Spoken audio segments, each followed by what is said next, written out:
Hello everyone, my name is Kishan. So agenda of this video is first we are going to discuss about what is a compiler, then linking and loading method in short, then what is an interpreter and what is an interpretation method in short. So let's take the first point, which is a compiler.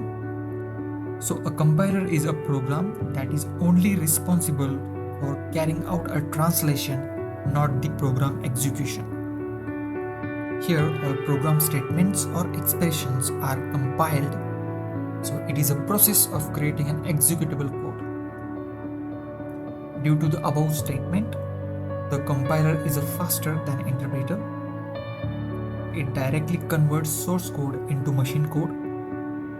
It follows the linking and loading method. So what is the linking and loading method? So first, what is the loading? The loading is the process of bringing the program from secondary memory to a primary memory. Then the linking, the process of establishing the connections between all the modules or functions of the program so that the complete program can run properly, is called linking. So that is basically a linking and loading method that drives compiler. Then we have an interpreter. An interpreter is designed to both translation and execution.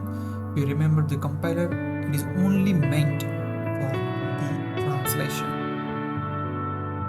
If you see, carry out the translation only, and here the interpreter is responsible for both translation as well as execution.